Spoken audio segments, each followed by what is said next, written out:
welcome to episode 59 of the Wilderness Podcast. I am your host, Dills, and with me, as always, is Deegan. Hey, how's it going? The going's pretty good. How's it going with you? Not too bad. School will start tomorrow, so that's nice. Nice, you're a student again. Congratulations. Yep. Longest strike in Ontario history, I believe, like for colleges. Is that saying much? Is there a I lot guess like a month and a half. I got like 30 fucking emails from my teachers, and they're like, okay, we're moving this test to this day, we're bumping all this up to this, like all right, we're gonna be compressing like these 2 weeks together, and it's like, oh, for fuck's sakes. And you're just at home being like, I ain't doing shit. I've already done all my tests. Yeah, I don't know. Like this semester and the next semester is gonna be all messed up. They're moving it all around, but yeah, I don't know. Yeah, I've been reading a bit about it, and I hear about it on the radio when I'm going to work and stuff, and it seems a bit like a clusterfuck. Oh, dude, it's like the way it went was like a month and a half of like I got 4 emails from like the president and Donald Trump. No, like the president of my college. And he just made an appearance. He's the one who organized the strike for some reason. Nobody really knows why, but trying to make Canada look bad. But you look familiar. Where are you from? Yeah, I got 4 emails throughout like this month and a half from my college president, and it was like, oh yeah, so by the way, last week we tried striking up a deal with the teachers, and they said no, and it was literally like you know what I mean? Here are your teachers' addresses. Go ahead and egg them. Yeah, for real. Because the annoying thing is that all they said on day 1 of the strike is you will give you at least 24 hours for when class starts. And right, okay. But they would sit on information for like a week and be like, yeah, this whole week that you're worried about like when is class starting, obsessively checking emails like 6 times a day. Yeah, that whole week there's no way school was starting because, the teachers denied the deal and we're rescheduling for our next deal in a week from now. But it'd be like, we're rescheduling for like 4 hours from now. And you're like, well, so does that mean you're going to let me know in like 3 hours or tomorrow? Or like super stressful, just like waiting for an email. And then I found it through the news, actually. You're just sitting there watching TV. It's like, tomorrow, all the college students going back to school. Oh, fuck, what? Ah, shit. You like get up, go grab your textbooks. I was like at the mall and I like heard that like the classes were starting on the Tuesday, and I'm like, what the fuck? Go check my email. Nothing. For like 4 or 5 hours, nothing. And then I got like 30 emails at once, teachers like saying, all right, class starts at this day. This is what we're doing for the next month and a half. Thank you. Bullshit, but whatever. I guess school's finally started. If I want to, I can always just withdraw this semester, get my money back. Wait till next semester where it's less hectic. Yeah, I guess that's an option, right? I mean, one thing, I could pass through this semester, but the issue is like, I think I mentioned this before, what happens next semester where I don't know shit because everybody's rushing through all the content? Yeah, because I guess the next semester you probably have a lot of prerequisites you have to get this semester. There's things that you, and the thing in my program is that this sounds weird, but the further you go in, the less questions you can ask. As in, like, the answers you'll get is you learn that from first semester. Go into your first semester like notes. You know what I mean? Go into your second or third. Like, you'll be in like 5th or 6th. You'll ask a question like, dude, you learned that in 3rd semester. I'm not telling you. Go figure it out. Next thing you know, you're sitting in on your first semester classes again just to try to get some answers. Yeah. I don't know. It's 2 semesters for the price of 1. Yeah, pretty much. But, yeah, anyways, school stuff. Besides that, non-RuneScape related, been playing a bunch of Battle Right. I think I mentioned this a long time ago. Probably. Was it ever an early access game? Yeah, of course. Okay, yeah, I'm almost 100% sure you mentioned it then. Yeah, it's like the successor to Bloodline Champions, which they're both like it's not a good way to describe it, but it's like World of Warcraft arenas meets a MOBA. And the only reason why I say it's a MOBA is because it's top down, like it's a bird's eye view. But multiplayer online battle arena. Yeah. The acronym. Okay, cool. But it's kind of like WoW arenas and stuff where it's all about like cooldown management, positioning, and owning some noobs, I guess. Oh yeah, the classics. Yeah, that game it's so much fun, but man, you get some real people always say like Dota and like League have really toxic communities, and I guess RuneScape too as well. Not RuneScape 2, like Old 7 as well, But but I find with Battlerite, it's either you'll find like some of the worst people, like the most scummiest people alive, or some of the nicest people. There's no it's either the person doesn't talk, they're really positive, or they're like, go eat a dick, you fucking loser, you suck. Yeah. It's really weird. It's really weird. It's like one thing I've noticed. Online gaming in a nutshell right there. Yeah. Like I bought the Founders Pack on the day one. And so everyone knows I bought the Founders Pack when I join in because people get like bonus experience and shit. And if I start beating people, they just like flame me and like, you're a fucking Founders loser, fuck you, it's like, it's weird. All right then. So I'll stay away from that game. Protect my own mental health. I mean, it's really fun, but I have copy and pasted /disable chat just so I can like disable it and not deal with people. It's hotkeys to the spacebar. Yeah, pretty much. But I don't know, it's a really fun game. If you like flaming people, then you might like it. If you like being really positive, you might like it. Anyways, RuneScape related, I just bursting. I haven't done too much bursting. I'll like watch Stranger Things, the new season, while I'm bursting and stuff like that. How is it? Any good? Bursting? No. The Stranger Things, it's pretty good. I kept saying like that season 2 was just them milking season 1 for money. That's what I thought when I saw the trailer. Like, I mean, it's not that I thought the trailer was bad, but I thought season 1 was so good that you should just have left it at season 1 because, like, going to season 2, you're just you don't want to. I'm trying to think of a show that killed it by doing too many seasons. Trailer Park Boys. Yeah, Lots of I haven't shows. seen any of the Netflix seasons just because of that.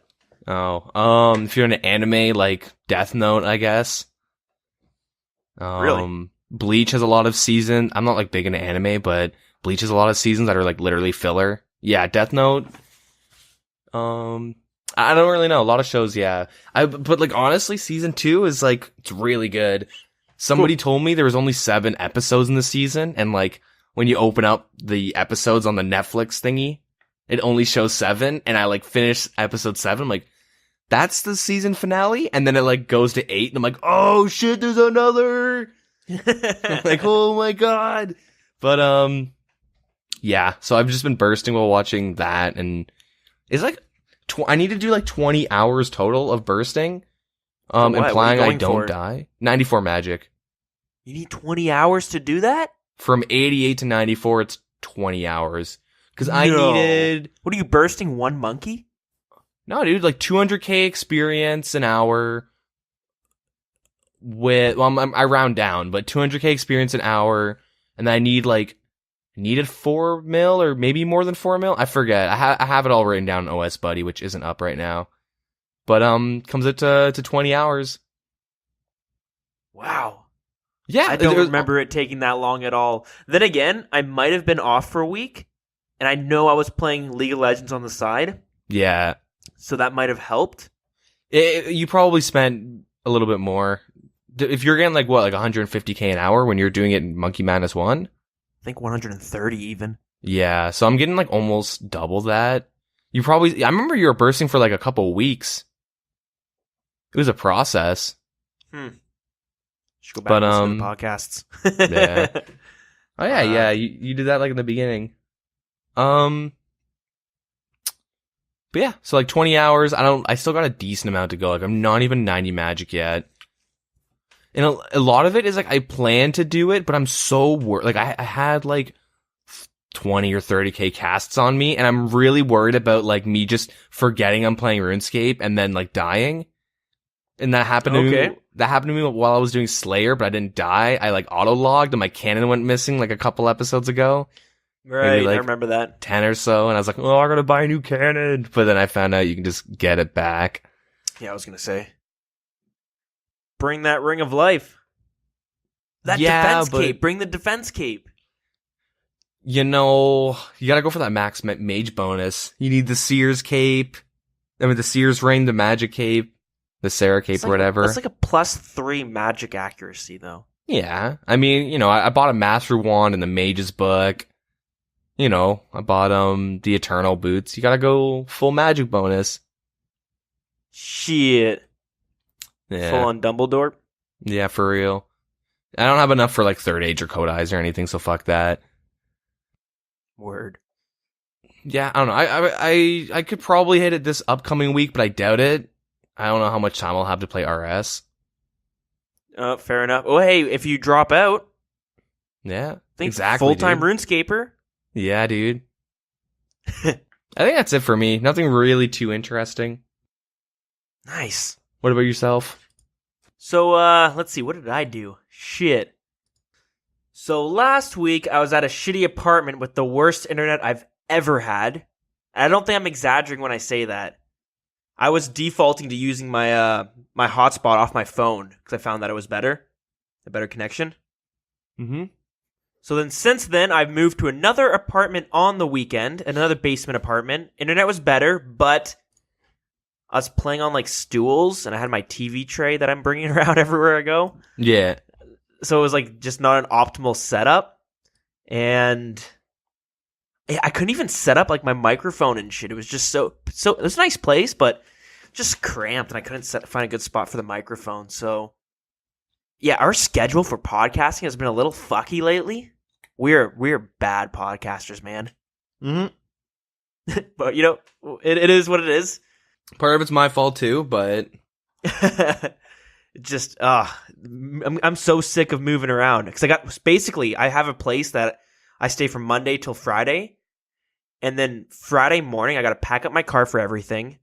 When I get home from work, I got to go to the new place that I stay till Sunday. Then I pack everything up on Sunday, move to the next place, and I've been doing that for since the first week of November.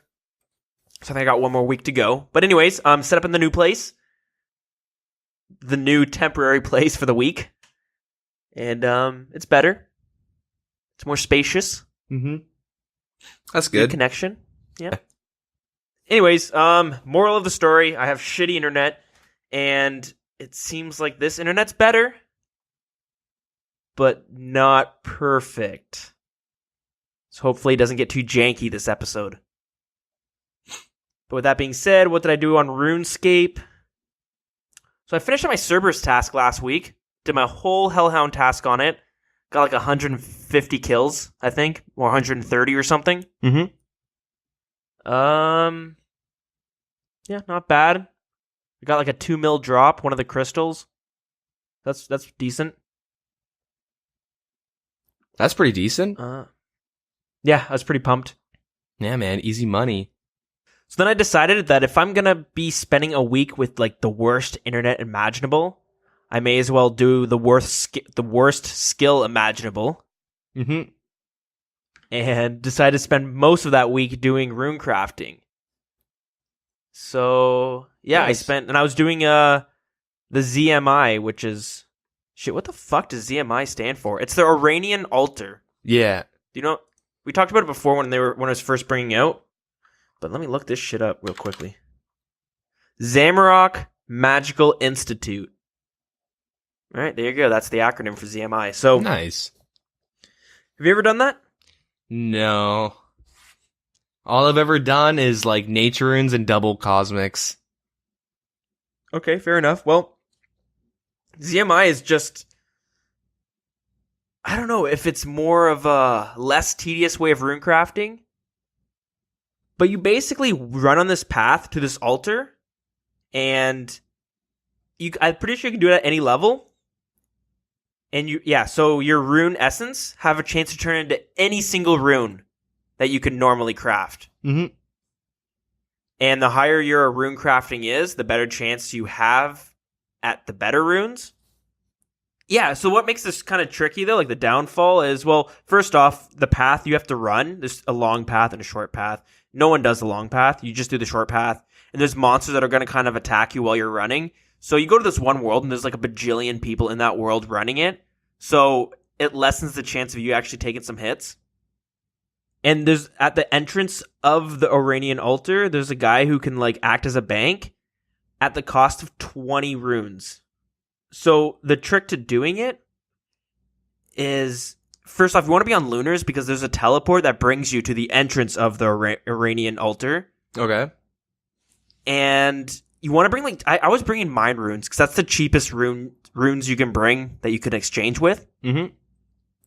So I'd buy like 10k Mind Runes. You bring Law Runes and the Astrals or whatever it is you need to teleport with. You put them in a rune pouch. And yeah, you kind of run the path, go to the altar, I guess. I don't know what you want to call it. The Rune S.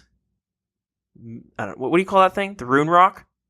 Sure. Yeah. I don't know. The rune crafting altar. I have no idea.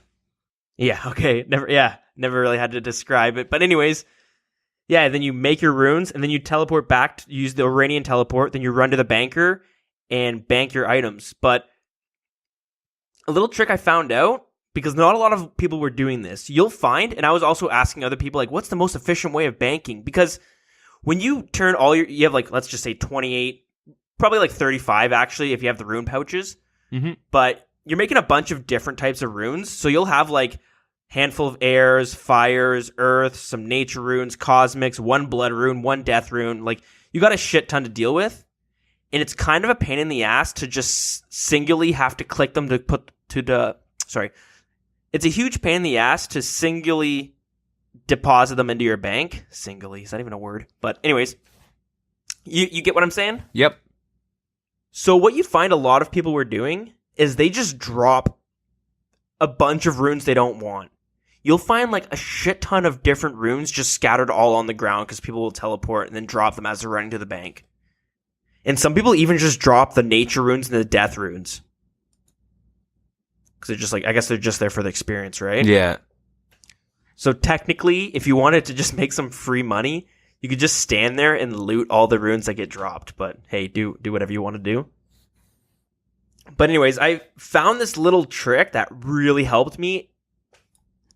It really helped me quickly bank, and it helped me keep all my runes. So basically, you take out your full graceful, your your staff, whatever you need, the rune pouch, Mm-hmm. and whatever it is. And then there's an option in your bank, and you might be aware of this or you might not, because I've never had to actually use it. I forget it's there sometimes until I actually needed it this time. But there's an option where you can fill all your empty spaces in your bank with like a placeholder block, which prevents you from putting anything new into your bank. So I don't know if you're aware of that little system they have there. Yeah, in your bank? Yeah. I know about being able to add placeholders to your bank.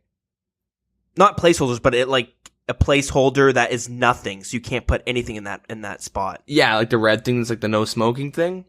Yeah. Okay, perfect. So, yeah, you do that, and this way you can click deposit your inventory, and it will throw everything except for your rune pouch and your rune essence pouches.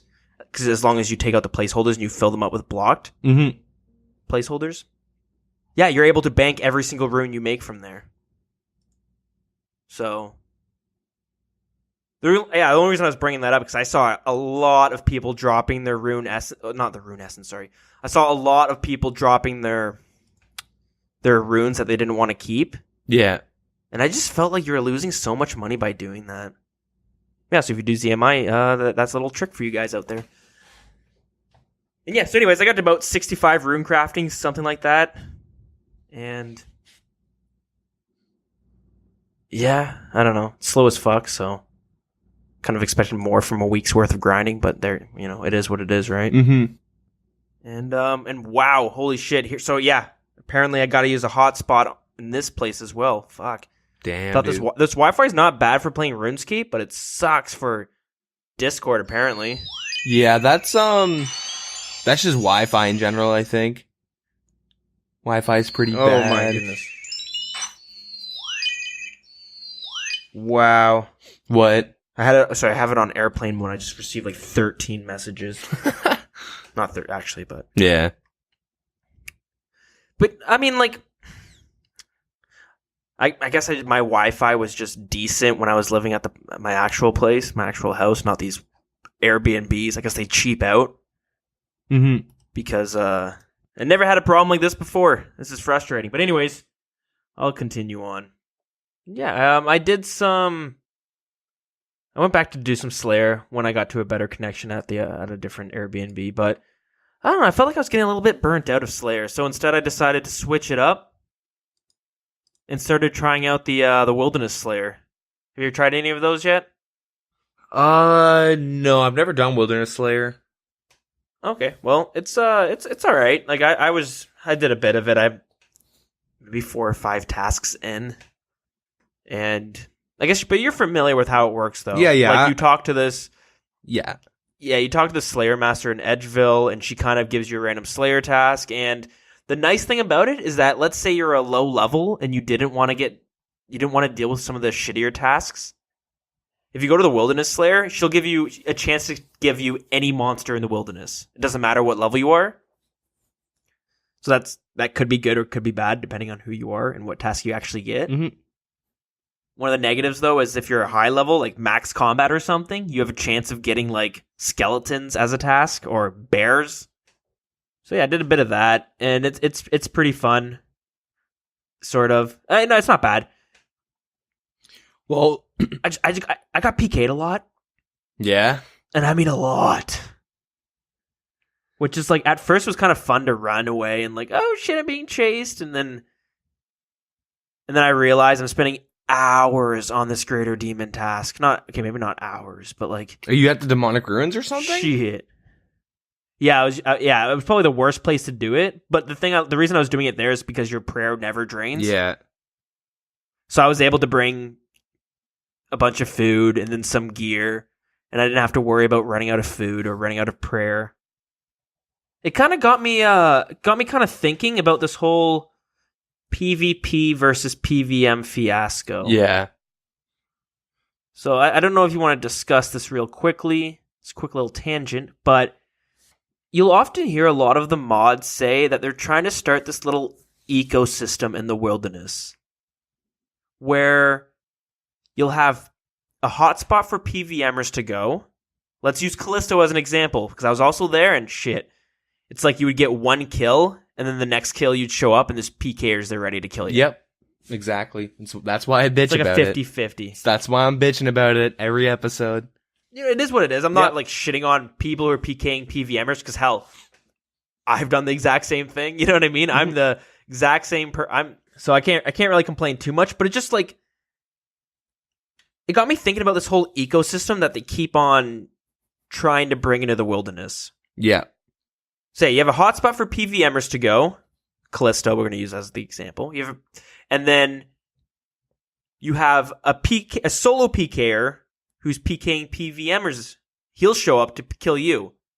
And the idea is that eventually you'll have another PKer who's coming to kill that PKer. And then you'll have a group of PKers who are going to PK that player. Right? Mm-hmm.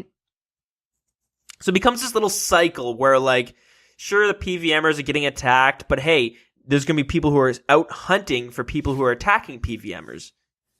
Because most of the time, almost all the time, a PKer is going to have a much bigger loot drop than a PvMer, unless that PvMer, for some reason, brings too many items or forgets to protect item, or maybe he's staying for more than one kill and he has a bunch of loot on him. But one thing I had noticed is, maybe not noticed, but one thing that got me thinking is, how often do PKers fight each other, let's say at Callisto? I don't think they really do. Because, like, generally, they'll be scouting worlds, and if they see a team there, they go, oh, there's a team there, alright, well, you know what I mean? Like, fuck that. Yeah, but on top of that, like, I don't often see, this might just be at Callisto, I'm sure there are spots where this does happen, but I don't often see a group or even a solo PKer just sitting there waiting. half the time they're world hopping nonstop to find somebody who's currently at the boss. Yep. And I'm sure there are groups that do just hang out around areas that are waiting for other PKers to pop in. But it just seems like a good chance for PKers to fight each other. It has to be on the off chance that two people world hop into the same world as each other. Yeah, well, like, it would be, there's a group killing Callisto, let's log in, and as they're killing him, another group comes in. They go, fuck, let's kill these guys now, I guess. Like, that's how it goes. Yeah? 100%. Because, And, yeah, sorry, go.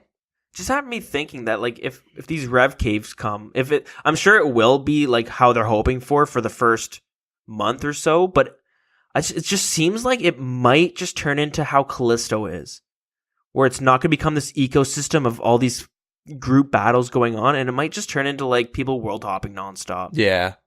Well, the whole Jagex theory, like, just doesn't work. The whole, like, you know, there's, like, the Care Bear doing their task, they get killed, and then, like, the shitty PKers that have to kill the Care Bears get killed by the better PK. Like, it doesn't work like that. Like, if you're... Okay, out of, like, the 50-plus times I've been attacked at Callisto, I have never seen a team go, we're friendly, we're looking for other PKers. It's, oh, that guy's in full Verax, and he might have a good drop with them, let's fucking kill him. I don't even think it's just that. I think part of it as well is, like, they're like, oh my god, I finally see someone. Let's just kill them for the fun of it. Because, like, even though you're not getting any drops, it is kind of fun just to kill people. Of course, but you can find people, like, easily. I bump into people, like, if I go in the wilderness and I do Callisto, like, I'll find people doing Callisto pretty often. Every time I'm going to KBD, I find people running to KBD with me. Like, I'll be doing random shit in the wilderness, and I always bump into people. And it's like, it's not that I'm just really lucky. It's that I'm not there with 30 or, not 30. I won't over exaggerate. I'm not there with 5 people all skulled up. You know what I mean? Like, the chances are if you're running around skulled up with a group, it's someone sees you before you see them and they just log. Cause it's the wilderness and I don't want to fight 5 other people. Given the right circumstances, I'll fight you back. Of course, if it's one dude jumping on me, I'll fight you back. But if there's 5 people, like, and I know where Malty is and how close I am to Malty or whatever, it's like, no, I'm going to take the route, follow singles combat, and just leave, because if I kill you, I have to kill your 4 other friends. I don't have enough spec for that. I'm not that good. Sure. I'm not good at PKing. If I kill you, that's me being lucky. Not, Mm-hmm. But, like, the big issue with, like, Jagex, I was trying to think of, like, an analogy, and this is, like, I don't know, this might be bad, but, like, it would be like if Jagex was like, you know what, we're gonna plant all these, like, clovers, or I don't know, these nice vegetables and plants in our farm, and then rabbits will come and eat them, and then, like, coyotes will come and eat the rabbits, and then whatever the fuck eats coyotes. I don't think anything does, but, then humans? Then the humans will come and eat that. I don't think humans eat coyote, but... something, some rabid bear. I don't fucking know. Maybe a pack of wolves or something, right? And the pack of wolves kills a coyote. And like, look, then it's a good ecosystem where, like, the rabbits, if they're quick and they're smart, they eat and then they get to reproduce. And then if they're dumb, they die. And the coyotes, they can sneak in and pick one off at a time that they need. And when the wolves want to go fuck some shit up, they'll go there and clear it. But then it just turns into, like, the rabbits are like, hey, every time 5 of us go here, 4 of us die. We can just go across the street where there's no coyotes and wolves. Like, let's just go do that. There's not as much food, but we're not gonna fucking die. Yeah, that's a good idea. Let's just, and then, like, you know what I mean? Then it's like, then the fucking coyotes and wolves bitch saying that, like, rabbits are pussies and they keep voting no on our polls. What the hell? Kind of broke the metaphor at the end there, but you know what I mean? Like, that's, like, the big issue is that, like, it's not like we're robots. Is that, like, it's when you're spamming, like, drink bleach, get cancer, faggot. Whoa, you lagged out for a minute, and I just come back and all I hear is bleach and cancer, faggot. Oh, whoa, Jesus, that took a turn. No, but, like, it's a bad time to cut out this fucking lag. I don't mind dying. I don't care if someone tells me to drink bleach and snort glass and all that cringy, like, 14-year-old edgelord stuff. you know what I mean? It's not like it's not like I really want to do Callisto. It's not like I yearn to kill Venenatus or go do Black Chinchompas, which I can't even with the Hunter level, but there's nothing that like makes me really want to go do it because I know like I could get a Treasonous Ring. Yeah, that's nice. But I know I could get that if I'm lucky, but I'm going to get attacked at least 5 times in like the hour minimum. And then it's like, I don't, like, it's so much like a headache. I mean, I don't mind. I get it. I'm in the wilderness. If I'm in the wilderness, I deserve to be attacked, of course. Like, because I don't want to get attacked when I'm half on food and like a clan logs in. True story. Clan logs in as I kill Callisto. They see a bird's nest drop, which is 500k, and then they fucking pile me. They spam get cancer faggot, free 500k lol. And I'm like, okay, congratulate. Like, they can see my drop. That's a little stupid, but I mean, bad timing, you know, as I get a kill and it like finally it's like, oh, this is going to actually pay off for me. And I just get bent over like a wooden table. Yeah. It's like I'm at recess and like I'm talking to my friend and then he pushes me over and I find out my other friend was like behind me crouched down and I get tabled. And then you start realizing when your friend starts smirking as you're talking to him, you start like looking behind you to find someone trying to like, which is the weirdest thing. Some old memories are creeping up. I can't believe that was a thing. Imagine that in the workplace. You're in like an office job and you're like, oh, hey Jim, yeah, what about the report? And then like he starts smiling and he just fucking pushes you over in the lunchroom. You just get tabled. And I'm kind of going off. I'm trying to think if anything ever like that happens on.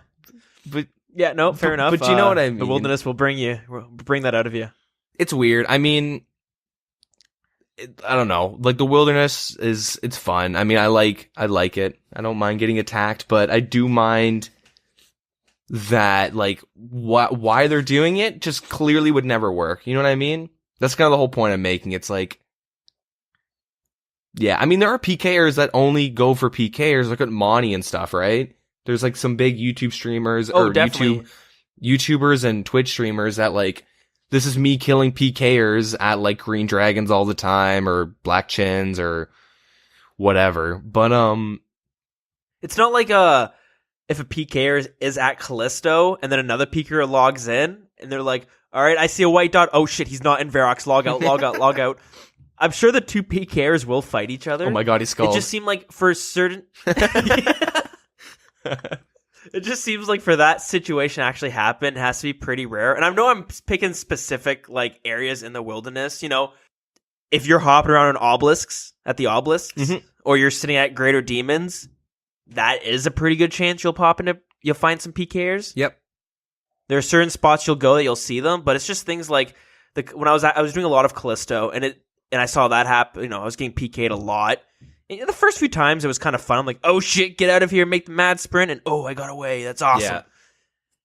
But it happened a lot with teams and all this stuff, and I've died a bunch, and I don't really care when I die. It's just kind of a waste of time, if anything. You don't lose. You lose a glory. Big whoop, you know. I bring a power amulet, so I don't even lose that. Yeah, okay. Well, what do you use for one-click telly? Dueling ring or something? Oh, no, I don't got 1-clicks, but... Yeah, like, what jewelry do you use? I got 75 crafting. I finally got 75 crafting. I also did this week, which cost me like fucking 4 mil, by the way, from 70 to 75. But anyways, and now I can make those Slayer rings, and you can teleport at 30 wilderness with those. Or before that, I was using the pods you get from Monkey Madness 2 that teleports you to the You can use that at 30? Tree. Yeah, you can use it at 30. Oh, now the only problem I had with that is when I would die, I'd have to run all the way back to the Grand Tree area, or I'd teleport there and then run. And then it would just add like 30 seconds onto my trip. Yeah. Which starts getting annoying when you're dying like 20 times, but I might be I might be a little bit of an optimistic, but every time somebody would pop, especially more than one, I was kind of hoping they'd just be like, yo, we're not going to hurt you. We're going to use you as bait for PKers. You just stand there. You just wait. But it's more like it, like 4 dudes on TeamSpeak going, I see him casting Ice Barrage. Oh, 200 experience drop with Spyland boys, let's get him. All right, get your hashtags ready. What's your clan name again? Like, that's most likely what's happening.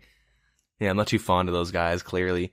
But, I don't know, like, I mean, they could implement better systems to like get people to want to PK instead of like, because like the community is like obviously really divided. If you look at the subreddit, holy shit, where it's like PvPers shitting on PvMers and vice versa.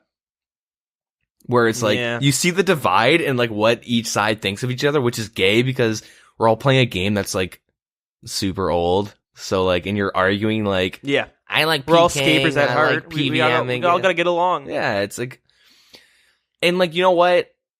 I didn't vote no just to spite you guys. I mean, I'm getting 94 magic to start PKing and stuff. Like, I do see the enjoyment and the fun of like piling noobs that are doing Callisto and stuff. But it's like, it's, you know, it's not, it's like an abusive relationship where the PVMers like, you know what, I'm done. I'm getting out of this. Like, it's super like, and then they go, well, why are you going? Nah, what are you, pussy? Like, I don't fucking know. That's like what it comes off as. And, but like here's the thing. The majority, the amount of times that, sorry. I was going to say the majority of the community, like, clearly doesn't like PKing. Like, they favor PVM. They like Slayer and bossing and skilling. But like, instead of like getting a carrot on a stick that just leads you over a ditch and now you're dead, they should like make you want to learn, like, man, it would be kind of fun to like learn how to PK and get into it. You know what I mean? So like more people are willing to like skull up and fight each other. Like that's how you actually revive it. You got to give incentive to like to PK to like actually get into it instead of, you know, killing people that don't PK. I don't know. Anyways, what were you saying? No, I was just going to say like, yeah, that's the thing. PKing is such a fun part of RuneScape. It is probably one of my most favorite things of RuneScape. Yep. It has one of the coolest PvP systems that I've ever played in any single game. It's very simplistic, which I think is the charm to it. Mm-hmm. But yeah, the amount of times I did get PK'd, I didn't really get, you know, told to drink bleach at all, really. So that's I guess that's a positive. It's a very small minority. Like, it's not like every like if that happens to you, consider yourself lucky with air quotes. Like, it's not like everyone does that. Yeah, for sure. Like, not every PvPer or PKer is that toxic. And just like how there's tons of PVMers who are toxic as well. The amount of times you'll be like fucking hop retard or something like that. Mm-hmm. Like, just because you take their abyssal demon spot and you're like, dude, there's 4 of them here. Or they come into when you're doing it and they just start like darting your necreals. And you're like, oh my god. God damn it. Like, I don't really pay attention to too much politics, but it's like when you hear about politics and they're always talking about SJWs versus alt-right Nazis. Yeah. Yeah. Something inside me goes, I don't think America's just made of SJWs and Nazis. I'm pretty sure that's not how that country is going right now. Yeah, it's the thing. You like look on Reddit or you'll listen to some other podcasts or watch some videos, and it just seems you're just like, wow, so that's 2017 for you. Mm-hmm. And then I'm like, you know what? I've never met anyone remotely close to either one of those. Yeah. Yeah. Anyways, let's move off from that tangent. I didn't necessarily mean to get into that. I don't know what the point of that was. But anyways, let's move on. It was a segue to the news because the news once again is the perfect segue. The perfect segue because it is once again a news. Some of the news is based around the Revenant Caves for like fucking 4th time in a row. I'm sorry, guys. I fucking love this topic. This is the golden age of podcasting, I tell you, of RuneScape podcasting. Mm-hmm. So right off the bat, we should mention everything failed in the polls last week. Nothing passed. Yeah, we'll start off with except for the one PVM update. Oh god. Yeah, so nothing passed. Yeah, that's kind of why there's been a fiesta on the Reddit. But yeah, so we'll start off with for the protecting game integrity little update they did. Are they removing the wilderness? Yeah, so they're gonna remove the wilderness and free trade. Just because clearly that's what PVMers want. No, it worked last time. Yeah. I don't think they'll be pulling like that stuff again for a while. But anyways, yeah, so we'll start off with talking about bot prevention methods, because that was heavily discussed this past month. They ban like thousands of bots in Old School, and I read somewhere, well, obviously, like every day they ban so many, and like, so the reason why the tutorial is the way that it is, and there's no skippy, like the dude you see in Deadman mode to like skip through the tutorial, is that it's something like 34,000 bots a day or something get banned before they leave Tutorial Island. Oh, wow. I was reading like a mod talk about that, and it's like, holy, like, dude, I was talking to my buddies about that, who like, they don't play Runescape, they play like MMOs and stuff, and they go like, wait, what? 34,000 a day? Jesus, like WoW and stuff. They don't give a shit about botting. They're like twice a year they do bot ban waves. You know what I mean? Like, yeah, they're just happy some people are paying for their games still. Yeah. So yeah, they ban like a crap ton a day, and obviously some still go through. It's not foolproof. And like they're been constantly updating like the way they detect bots and all that good stuff. And they want to find out ways to like make it more difficult for the bots that do get through. And not even that, like you have to keep in mind, like a lot of people that bot are just like someone that just really hates like I don't know woodcutting, and they'll just bot on their account for a couple hours. Like a lot of people do that, and so it's kind of hard to ban those people. But the big thing they're worried about, I think, is more likely like gold farmers and stuff. So you'll see like specific things, such as like they're gonna change the way bot traps are. So right now, like hunting chinchompas, and if you've ever done red chinchompas, you'll know it's plagued with bots. And you can hunt them just as long as you get the hunting level. So they're gonna add the completion of Eagle's Peak as a requirement to use the box traps, or they would like to, and the requirement would be added, like they'd like to make changes to the quest so skillers could do it. So right now, like the quest stands, like at some point you have to kill a level 14 Kebbit to get a feather. And they want to make it so that you have like the Kebbit would flee and you just pick up the feather.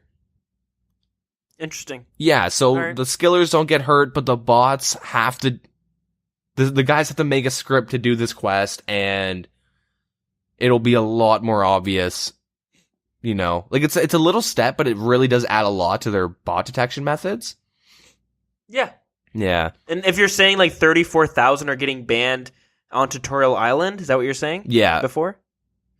Then like a lot of people will say like, oh, well, this change is so small and stuff, but it's just these little steps, they help you pick up on on bots. You know what I mean? There'll never be a day where like they go, oh yeah, we just hold on and nice, all the bots are permanently gone out of the game. Like, it doesn't really work like that. Yeah. They kind of just have to make it really annoying to the point where, like, less people are doing it, or they're doing it on less accounts. Like, they kind of, it's slowly just, like, stunting and, trying to prevent all that stuff going on.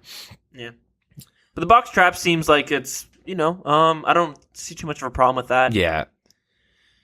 Yeah, and so the next one they have, which is kind of with the same theme, is the anti-dragon and the dragon fire shields. So they want to add, so starting the Dragon Slayer quest as a requirement to equip the anti-dragon shield and the DFS. This has been polled before and it failed. Yeah. The intention of this would be to make botting dragons more difficult. And since they would only want it to be like partially required. So skillers and pures could easily get 32 skill points they need to use them. Yeah, fair enough. I remember when I saw this, that's what I instantly thought was like, but then how am I going to get a shield on my free-to-play pure? I don't want to do any quests on my free-to-play pure. You know what I mean? Yeah, but if you're free-to-play pure, why are you using anti-dragon fire shield? You know what I mean? Protect you from those fire blasts? Sure. All right. Checkmate.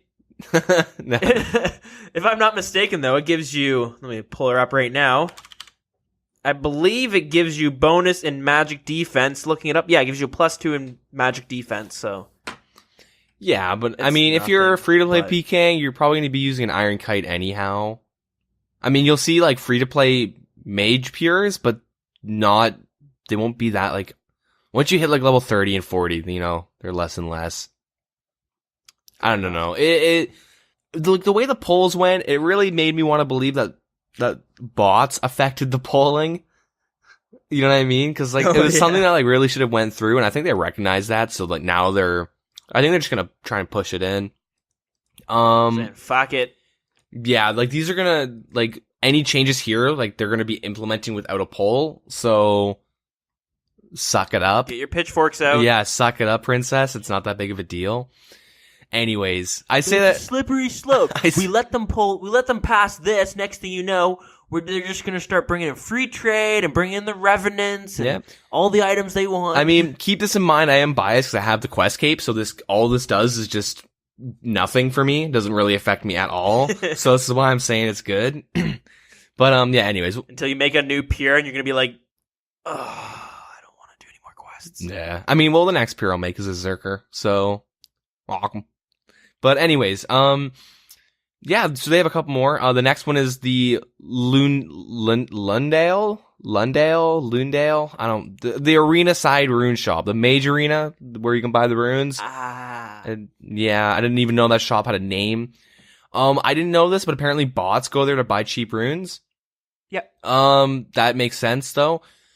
And so they want to add the completion of the Mage Arena mini quest, or they're considering, but yeah, they want to add the Mage Arena mini quest as a requirement to buy from the shop. So you need 60 magic and more exposure to the wilderness, so it might be an impact on builds aiming to stay below 60 wilderness, 60 magic, but honestly, like, it affects Iron Man a bit. Yeah, okay, so I saw this little discussion happen. Because this shop here, and I'm sure there might be a few, which we might mention coming up right next, but not every shop sells things like cosmic runes and death runes, maybe? Well, a lot of them do, but yeah. Some of the higher level law runes, nature runes. Yeah, and you can buy these from this shop there, mm-hmm. So that's why it was saying like, oh, you know, we're gonna, what is it? You know, doing this change is gonna be big for Iron Man because now they can't get teleport runes and shit like that, but it made me think, like, why not just increase the price to about the GE value? This way, like, bots aren't going to make any money off of it. It would probably just inflate the prices of those runes. Because, like, if you go to free-to-play, there's a bot in almost every single world buying death runes at the Varrock and the Port Sarim magic shops. And, like, I would like to see the numbers of how many of those are bought from, like, NPCs and sold to the GE. It's probably, like, way more than we actually expect. And I think the main issue why they don't want to do this is because it's actually a really, like, I made most of my money in my free-to-play pure by doing this. Like, you make, like, you actually make stupid money, or you did at least when I was doing it, buying death runes and just hopping. Make, like, a couple 100K an hour. It's, like, the best way to make money in free-to-play for a bond. And also, it would affect Iron Man too. It'd kind of dick them over pretty hard because money's tight for them. Yeah. So I do like how, like, 60 magic isn't that big of a deal. And, like, most pures could get 60 magic without it kind of screwing them over. You could splash it or something. But then again, like, the people that it's really going to affect would be Iron Man. Yeah. But how are you going to train your magic up if you can't buy the runes? I mean, okay, there's a couple quests you can do, like, you can get, like, 13 or 11 magic levels, like, easily and free to play, but most Iron Men just like, you do it from the quests. It's probably Imp Catcher and Witch's Potion, but most Iron Men start off by doing, like, Winter Todd and stuff, and that gets you, like, a bunch of money, so you could just buy, like, you could splash to 60 magic, no problem. Not that expensive. Yeah. If you're going for, like, it's macro-wise, it's, like, pretty efficient to go for 99 fire making right off the bat. This is an Iron Man. Yeah, but that's fucked for a first goal. Yeah, I mean, if you're playing for the long game, right? If you're not just playing to hit, like, level 40 and quit. I don't know. I don't really think I mean, if it would affect you specifically, I mean, I'd be down to hear why it would. Mhm. Maybe you're like a skiller that likes to flip runes for some reason. I don't know. Like I don't know. But yeah, anyways. So they're also gonna have another change to the Magic Guild store, the rune shop. So like the Mages Guild is in Yanil, and it's really, really accessible. And so they want to add the Hand in the Sand as a requirement for purchasing runes in the shop. And Hand in the Sand is directly like it's a pretty cool quest, but it is directly related. You have to go and talk to people within the Magic Guild. So it does make sense to like add that as a requirement, like the way the game works, flow wise, I guess. The quest has really low requirements, and the rewards will not negatively impact the progress of any specific account builds. The only thing I can think of is like that quest just lets you get daily sand buckets. Oh, that's the one. Okay, makes sense. So, you know, pretty cool. I like that. Like you know, these aren't really going to be super invasive. They're just enough to kind of make somebody have to, you know, develop some scripts to do it, and then they can catch it pretty easily. Especially, you know, the first iteration of the scripts, right? But anyways. Yeah, that's the idea, at least. Yeah. So Zaf staffs. So the stocked battle staves, not the ones that you get through the diaries, but the ones you can buy from him. There's no requirements, and they're heavily botted and stuff. I've never seen one in stock. They're always at 0. I've seen like one, and I'm like, oh shit, buy it. Be the one to buy it. Come on. Yeah, they're pretty much always empty though. Yeah, they've seen a lot of suggestions and all that stuff. They talk about how players have suggested removing the stocked battle staves entirely and make it only a diary reward. And others suggest locking access to them behind the completion of What Lies Below quest. I don't really remember what that quest does, but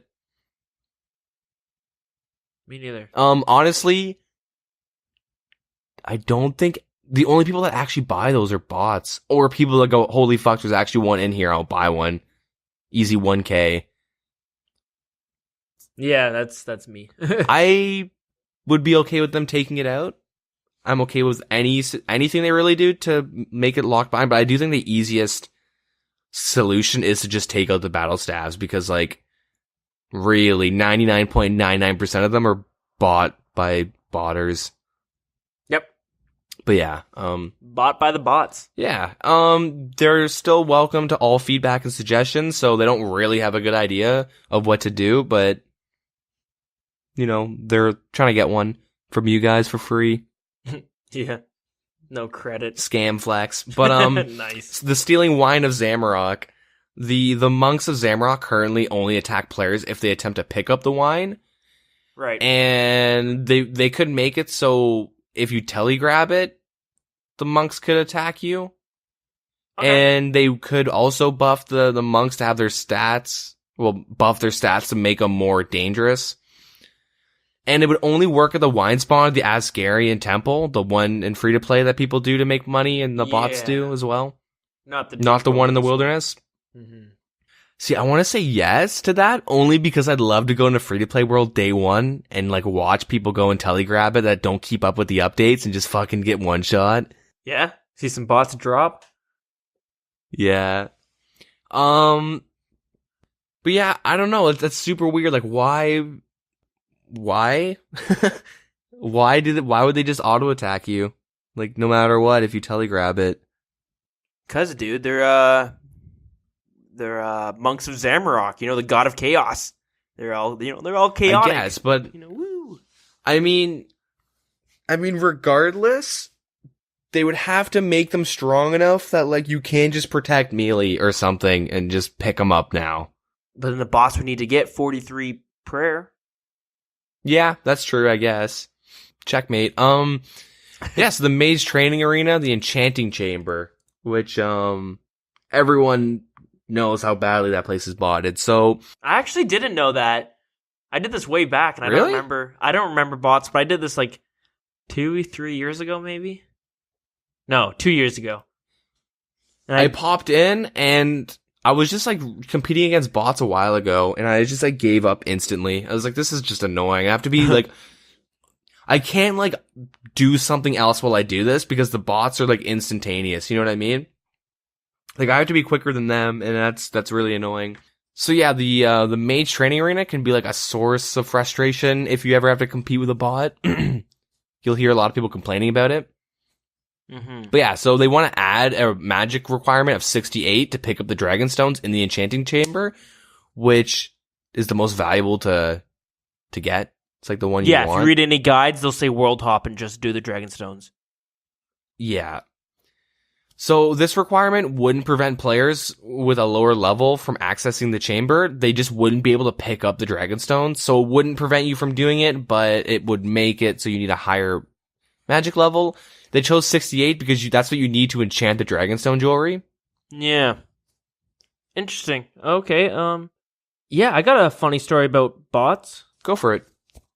So this weekend I was playing a little bit, and I'd wake up or whatever. I'd play kind of early on in the day, jump on for a little bit, and I would see a real life friend of mine who was playing his account, and his account was a really low level, like maybe just done waterfall quest. And I noticed he was actually in the clan chat, and I was like, "Oh, hey, how's it going?" No response. I'm like, "Oh, that's kind of weird." And he kind of had his private chat turned off, so I was like, "Okay, I guess he's whatever, busy. Maybe he deleted me. Maybe I said something. Not really, but yeah, I was like, okay, no problem." And then, anyways, I logged off. I went and did some shit for the day, and I came back, 5-6 hours later, let's say, and I got back on the computer, and he's still on the game, still playing. I'm like, oh wow. But yeah, still no response, and I was like, okay, this is whatever. And then I checked his stats, and he had his stats were 30 attack, 30 strength, 16 fishing, and then 55 smithing. And I was like, oh shit, this guy's really going harder on the smithing for some reason. It doesn't really make much sense, but hey, maybe he found something that he really enjoyed in RuneScape, and that just so happened to be was smithing. Not mining, just... Yeah, it's his calling, dude. Just smithing, so where the fuck are you getting the ores from, dude? Buying some bonds? Yeah. But anyways, I'm like, okay.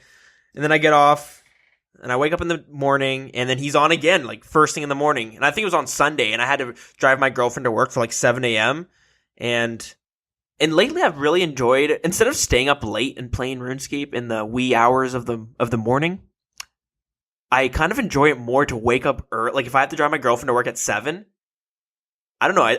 It's really enjoyable to be kind of just playing RuneScape for the first couple hours of the day before the days kind of got started.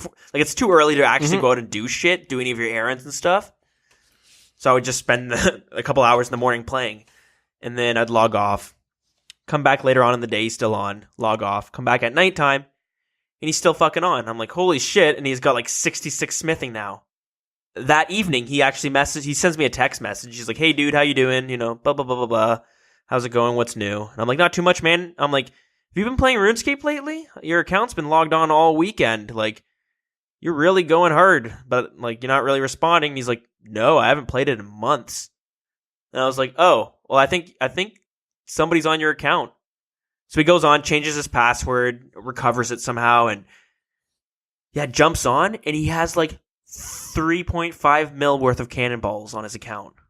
What the fuck? He has 13 or 15k cannonballs and then 1k plus of steel bars.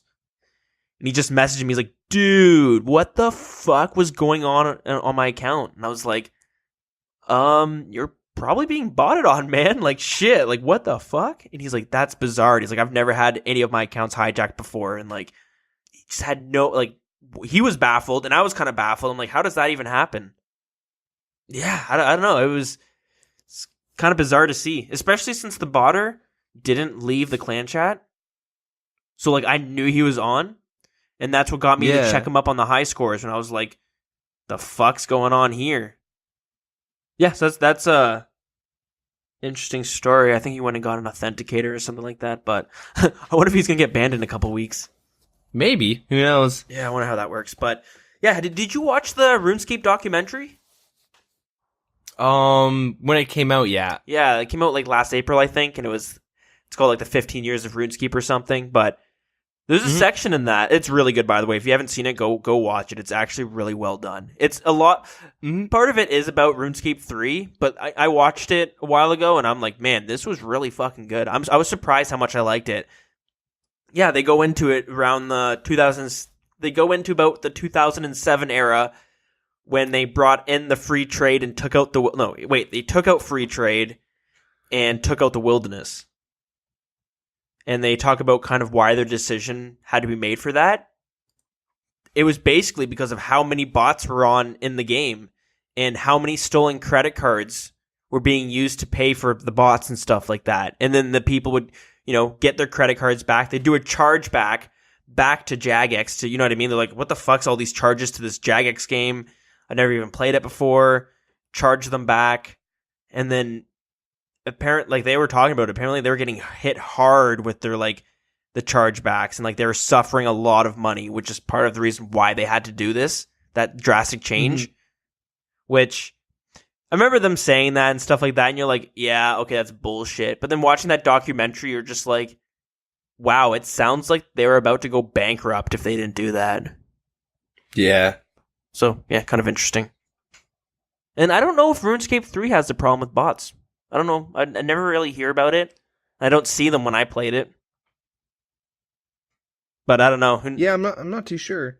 Yeah, me neither. But yeah, okay. So there's your little botting crisis.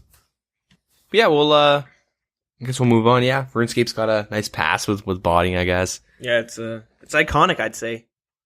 Yeah, yeah, for real. But yeah, so yeah, there's a couple more. Or I guess there's one more little change they talk about, but yeah, it is real world trading through the duel arena, which is the most popular method of real world trading. Yeah. Makes sense. Because, it makes sense. How are you going to track a failed duel, right? It's kind of hard to know, but yeah. So they say that the duel arena is iconic, and, it has its problems though, and it fuels just how real world traders are. And how they act, and the stakes based on odds to acquire huge sums of in-game gold. So, and then they sell it online. So I'm assuming what they do is put up 400 mil, and then to sell to the company or whatever, and the company would put up 100K, and then they would do the duel. But if they would just make sure they won, kind of. Yeah, and Does I also that make think, sense? Yeah, I get what you're saying, but I don't know if I'm reading this wrong as well, but I also think they're talking about how most of the real world trading is done with the money made from dueling. So for instance, it's not, somebody who's farming bandos for, whatever, or doing Zara, Yeah. they're not really going to use that gold they make there to sell it online for real life money. It's the stakers who win they have 30 bill that they win from staking, where they're doing 2 bill stakes at a time. They're the ones that are going to turn around and sell that because you can make so much money off shit like that. Yeah. Hell, we saw a fiasco a few months ago. Not a few months ago, but a while ago it seems like, where somebody had won a third age longsword or something that was worth 1.2 bill or something like that. And then a couple days later, his account gets banned. And then they made a kind of an uproar on the subreddit, and a bunch of people rallied behind him, hey, why did you ban this guy? And then Jagex came back and said, yeah, he real world traded it for $1,000. Yeah, exactly. It's good old duel arena. Well, there wasn't duel Anyways. arena. That was luck from Clue Scroll, but Yeah. But real world trading, but yeah, most of the money does come through the duel arena, or sold GP. That makes sense. Yeah, so they don't want to remove the duel arena, but they want to make some changes. So they have 2 options, or as of right now, only 2 options. They want to have an option to adjust your stats like the tournament world. So this would mean that the odds, the stakers, would lose their advantage. So what people would do, and it's super scummy, but they purposely don't max their account. They would get 97 strength or something, which doesn't really make that much of a difference between 99. and then they would do X, so it'd be like 1 mil for like 1.3 mil or something. And with like a system like that, no matter what, you'll come out on top if you just have enough money and you keep, because if it's 50-50, they're putting in more money. In like the minor stats don't really make that much of they don't make a difference, especially if you're just using a tentacle. Right. Okay. But yeah. So they want to have it so you can adjust stats, so you can't do Xing, and they want to add a trade waiting limit, so you'd have to be within a limit, like 1 mil for 1 mil type of a thing. Right. Okay, that makes sense. So it would be like the old trade limit, the way they used to have it, but it would just be in the dueling arena. Yeah, okay. And I mean, that seems fair. Maybe there are some isolated incidences where that's going to be a pain in the ass, but I can't really think of any besides the scamming. the only thing I can think of is I just lost all my money. I'm going to go sell off my full bandos, but like normally you would just put up your pieces, like your armor and shit like that. Yeah. That's when you know you're cleaning someone out, when they start staking melee gear and stuff. Yeah. But all that would do now is like make you have to specifically type in the price, or they'd have to go and sell it and come back. Okay. So like it doesn't really do much. It does take out the thing we talked about last episode with the Maple Shortbow scam. Yeah. And it does kind of change that a bit. And going back to the other change they're doing where you can kind of tamper with your own stats just for that duel. Yep. You could be a max account even though your original account's level 3.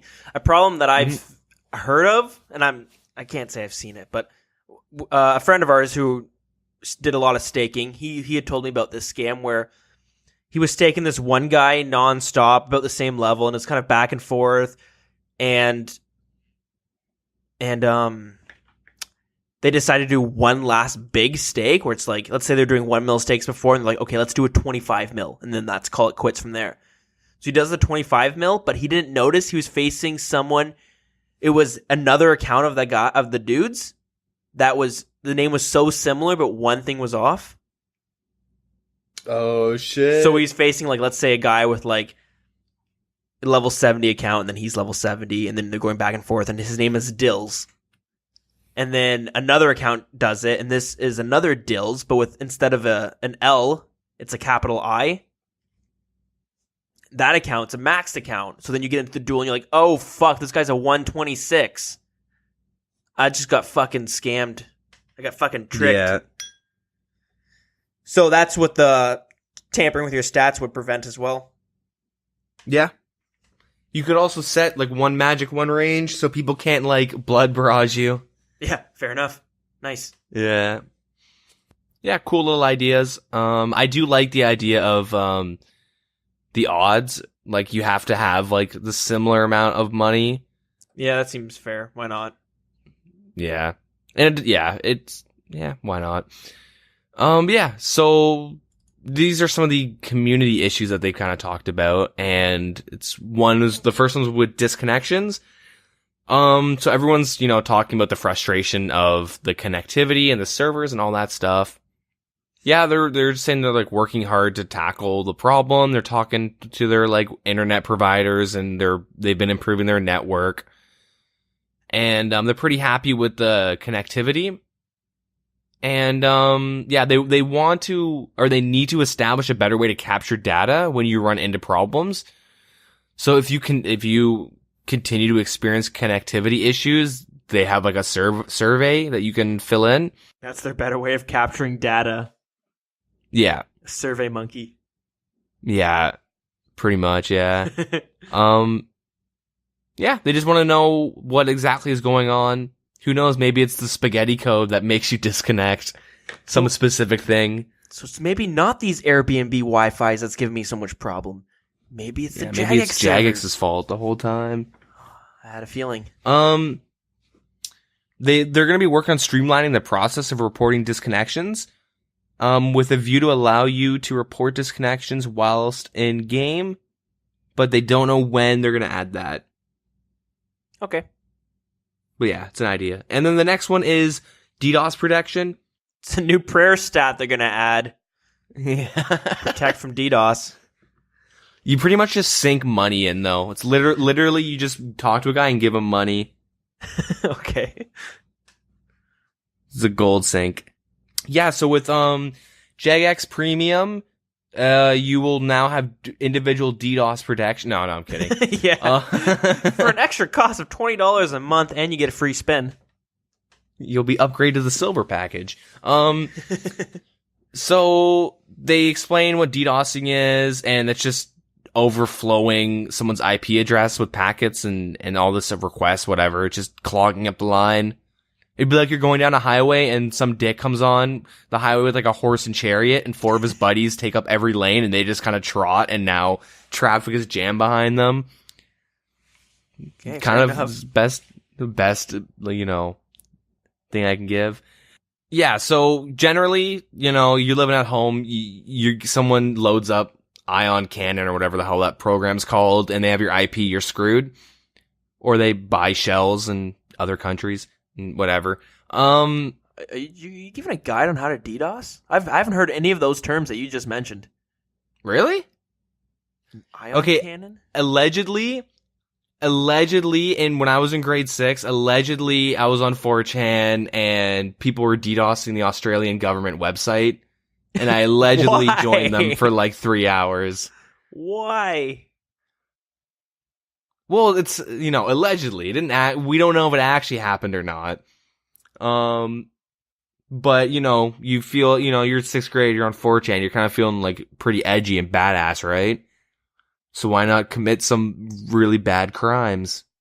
And, you know, the only time I allegedly did it, obviously I'm a little kid, and I was like, oh wait, this is really illegal, and I deleted it and was worried that the FBI was going to come to my place, even though I'm in Canada, but yeah. It's really easy, though, to do it. It's not like, if you're getting DDoS, it's not like some epic hacker, some 4chan hacker, like, anonymous is like, tapping with mainframe, uploading viruses. It's like they just have your IP and they just have a program and they just type it in and click a button. Like, it's stupid.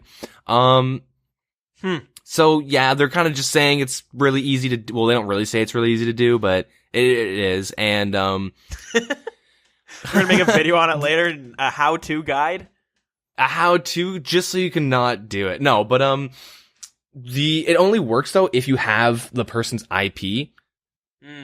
Okay. So if they don't have your IP, then they can't DDoS you. There's, you know, and the people that are doing it, like I said, they're not fucking geniuses. They're stupid kids in college or something, or they're probably some corporate shill that like comes home from the worst like 9 to 5 and is like, time to DDoS some kids and get them mad. This is how I relieve my stress from my boss yelling at me all day.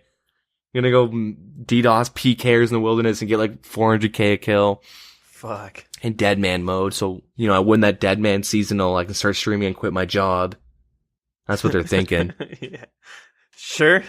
Yeah, so they're just kind of saying if you're in the dead man mode, I know some of us, not us, but some people in the chat, in the Discord and in the CC are like pretty big into dead man mode and, you know, hit that 2k total level, or 2k, top 2k total level. So, you know, if you're out there, just, you know, make sure you're protecting your IP. Don't use TeamSpeak. God damn it.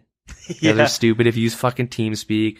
Use a VPN at least. Go buy a VPN for like $10 a month. That'll save you a lot of hassle. Do whatever you can to protect your IP. You can also change it too if you accidentally like leak it. I believe you can call us your internet service provider and ask them to change it or something. Yeah. Although I heard it might take a day or two. Yeah, just be a little early on that. Delete all your porn, all your naked booby JPEGs. Why? Why would you do that? Naked bobs and girls. I don't know. Just, you know, don't be an idiot and you won't get goofed on. Yeah, they say if someone does have your IP, contact your ISP. You know, they'll be able to do it for you. Right. Yeah. You can attempt to force an IP change by unplugging every PC router, modem, or other network hardware for a day, and then you can for a hopefully day that'll work. No internet for full 24 hours? Is that what you're trying to say? Well, it is. You can do it in a shorter amount of time, but 24 hours is like a safe. You know when they say like unplug your modem for 10 seconds? Sometimes you can just literally unplug and replug, but sometimes you have to keep it unplugged for longer. Sure, yeah. If you're having internet problems in general, it's just something like that. Just, be safe. Man, I haven't had to do that in so long. I'm so I'm so lucky. I'd do that today, actually. Wow. I was pissed. Stone I was Age. fucking pissed. Playing some Battle Right, disconnected mid-game. Pissed.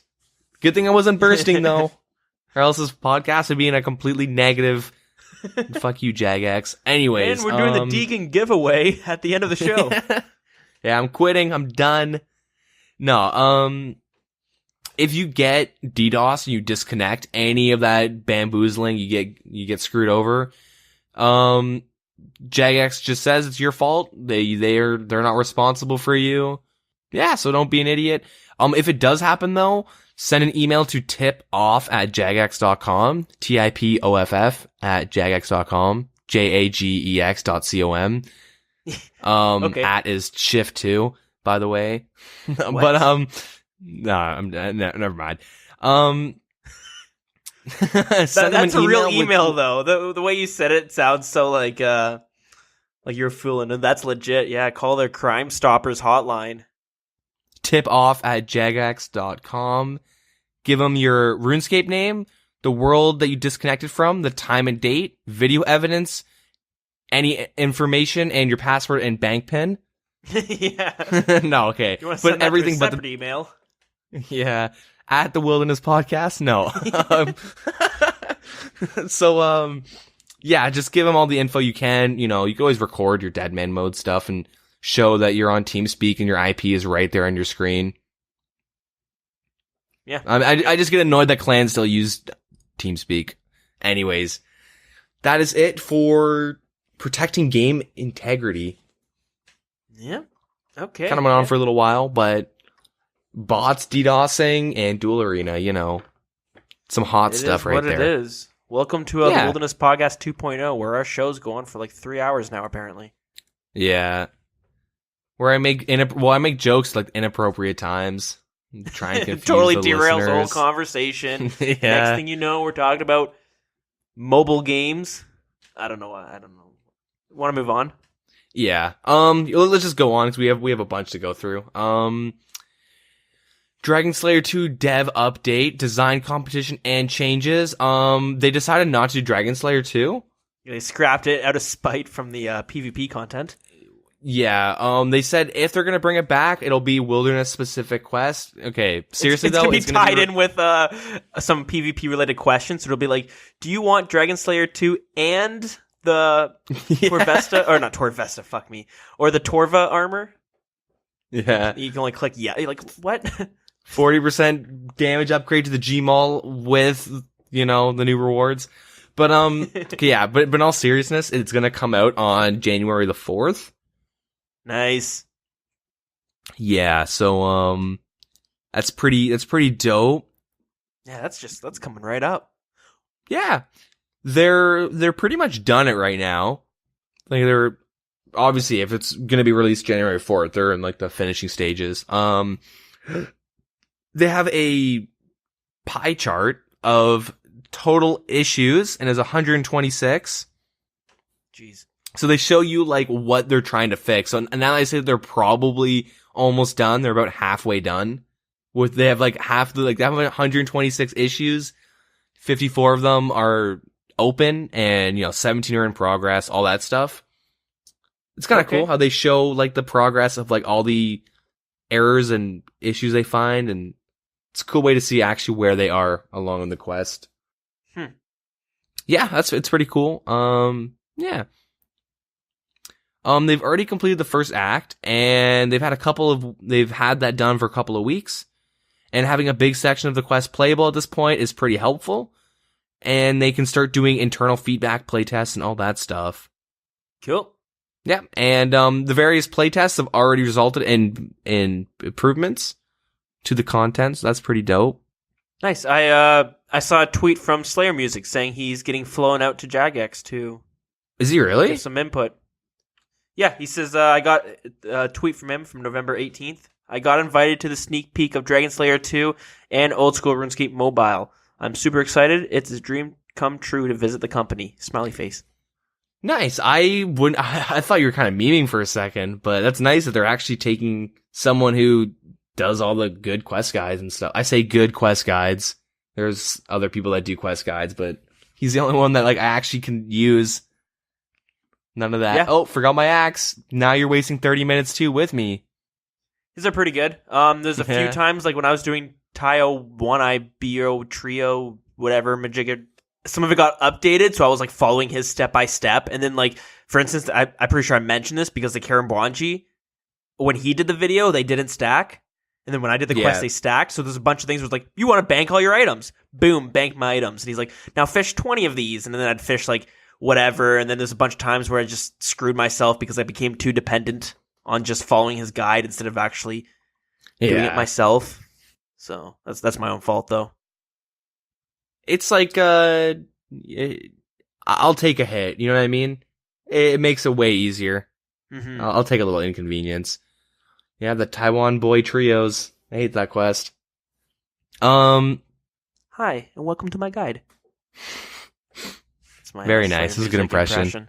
Thank you. That's pretty good. Your mic quality's a little bit too high, though. Oh, yeah, fair enough. You need to be speaking into a tube down a hall or something. Okay, got this. Hello, and welcome to my guide. Nice. That even get picked up?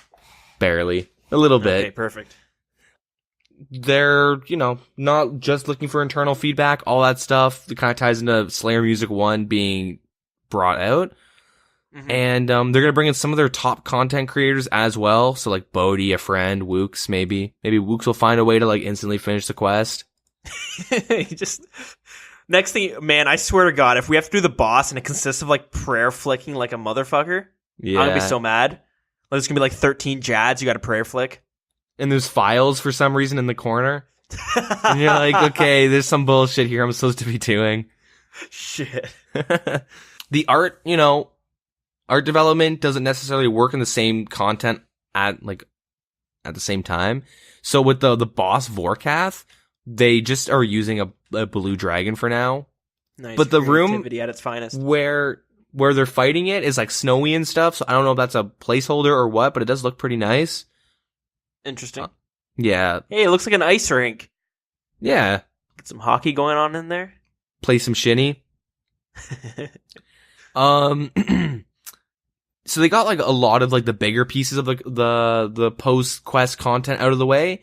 They have 2 acts in the quest to do, and they're nearly finished on Act 3.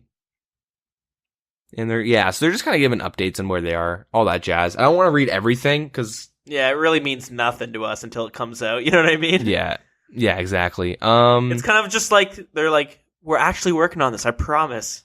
We're not just cut and pasting Dragon Slayer 1 with reskins. Yep. So, that being said, it is competition time again. Woo. Woo. More competitions. One of the rewards that kazoo or something. Sorry, what? Some musical instruments. I need like a kazoo or something to hype it up a bit, but give me 1 second. Maybe. Hold on. Fuck it. I got some sound effects here I could play. Yeah, let me I don't know why I still have that one. How about this? It's competition time, boys. Nice. So, one of the rewards that will be coming alongside the Dragon Slayer 2 is the Mythical Cape. And it offers a way to teleport, well, a new way, but a way to teleport to the Myths Guild. Sick. Pretty trashy cape, It's not that stats aren't the best. But it looks kind of cool. But, if you've been keeping up with the design streams and the developer updates, you'll notice they haven't showcased any designs for the capes yet. Even though their artists love to design things, clearly that's a little bit of a lie because they'd also love to see your creations. And the winner of the competition will have their cape featured in the game with a Dragon Slayer 2 goodie bag. Your real life face will be plastered on the back of the cape. Yeah. You have to be in it to win it, so make sure you email your design at thewildernesspodcast@gmail.com with the subject line Mythical Cape Competition. Not bad. You think they tell us about this beforehand, but no, here it is. No, we're working alongside with Jagex now. Be sure to include your RuneScape name somewhere too. Just actually email at oldschoolcommunity@jagex.com. Yeah, that's yeah. Memeing a little bit too hard. They're proposing placing the cape somewhere between the Cape of Legends and the Fire Cape with the addition of some crush attack bonus. Cape of Legends? Do they even play their game? Who calls it that? Yeah, I don't Legends really know. Cape, baby. Yeah, it's a little bit of a weird way to phrase it, but yeah, who knows? Maybe they just want to be specific so someone goes like, oh, it's actually the Cape of the Legends, whatever. Can't wait to get my Cape of Fire. Yeah. My spicy cape, dude. Yeah, so pretty much they want you to do the art team's job for them, and yeah, also the cape will be darker than you might think while worn on a player in game. Do you remember that fiasco? Do you know why they're putting this in? No. And I think it was the Inferno cape. Or maybe it was the Fire. I think it was the Inferno cape. They showcased it. They're like, this is what it's going to look like. And everyone's like, yeah, it looks dope. And then they like showed it in game. And everyone's like, it's too dark. What the hell? Turn up the contrast. And they're like, well, our game engine only lets it go up to this bright. That's actually what they said. Really? Yeah. No, I'm not aware of that. Holy shit. It was either the Inferno cape or the Fire cape. But there was like a big fiasco. It was definitely the Inferno cape. I guess it's going like over a year and a half ago. Wow. No, I don't remember that. Good old school RuneScape, where everybody that's over 20 pretty much freaks out over something being too dark looking. Non-racially. Yeah, I just realized how that sounded like it was insinuating something, but contrast, not, brightness. Anyways, so they'll be accepting they'll stop accepting submissions on November 24th, and we'll select 3 designs we put out on a poll. You get to vote, and yeah, all that good stuff. Cool. But yeah, feedback and changes. So during the development of Dragon Slayer 2, there are 2 areas they're going to bring to our attention and they want feedback on. The first one is Dragon Bolts. And yeah, they stated that you could add any bolt tip to them to gain the effects of the tip without increasing the base range strength. So Sure. The poll question would be, if the Dragon Bolts unfinished are added to the game, should it be possible to add all current bolt tips to the finished product? They would have the same effect as current bolts, with the only difference being that they'd have the same range strength as Dragon Bolts, and they'd be tradable. Oh, that's cool. Yeah, they would not require the completion of the quest to use, so. Sure. I think that's pretty sweet, because like right now, if I'm not mistaken, you have a bunch of really cool bolts. I'm going to look them up right now. Yeah, and they all have a bunch of really cool, like, not perks, but like a secondary attack. That, like, on-hit effect, I should say. Yep. And a lot of them you can't use unless you're using, like, mithril bolts or steel bolts. Something that, like, it just sucks. So it might have a really cool on-hit effect, but you're not going to use it because the bolts are just shit. Like, you're not hitting anything. So some of them, like, here's an example. Jade bolts, which you can only use on blue-right bolts. And who the hell uses blue-right bolts at all in the game? But the on-hit effect is Earth's Fury. Chance of knocking the target to the ground. It's kind of like a little bit of a stun. Yeah, that's pretty cool. Didn't even know that was a thing, to be honest. Yeah, the higher the target's agility is, the higher chance they have to resist it. So another one is Pearl Bolts, which are using, pearl tips on... Which is using oyster pearls, bolt tips, on iron bolts. Again, no one's using that level of bolts. And this one's pretty cool. I thought, like, originally when I saw this, like, years back when I was playing old school RuneScape, I was like, dude, I'm going to use these whenever I fucking kill these certain type of monsters, because, of course, it's going to be the strongest one to use. But the on-hit effect is Sea Curse, and it's chance of striking the target with a mighty bolt of water dealing extra damage. You'll deal extra damage against fiery monsters, like the Tazar, dragons, fire giants, stuff like that. Did we just find out a new method to beat They're to get the Inferno Cape? Whoa, not yet. Once these come into the game. Yeah. Because the Pearl Bolts, yeah, you're like, oh, well, that sounds legit. But if you could use Broad Bolts, they're going to hit so much harder. It's pointless. Yeah. You know? Yeah. Another one. This one is a biggin. Wow, I forgot about this one. So Sapphire Bolts, which are used on Mithril Bolts. All right, you ready for this one? Yep. On hit effect, Clear Mind. Chance of lowering the target's prayer points and giving them to the attacker. Damn, dude. Smite fights. Whoa, smites. And then that's interesting. Yeah. And then we're familiar with the other ones, stuff like the Ruby Bolts, which are chance of removing 20% of the target's current hit points. Diamond Bolts hits through their armor. Dragon Bolts, it does like inflicts dragon fire hit against your target, which you see that a lot with PKing as it is. Yep. Then Onyx, Life Leech, chance of doing extra damage and healing the attacker by 25% of that damage. Yeah.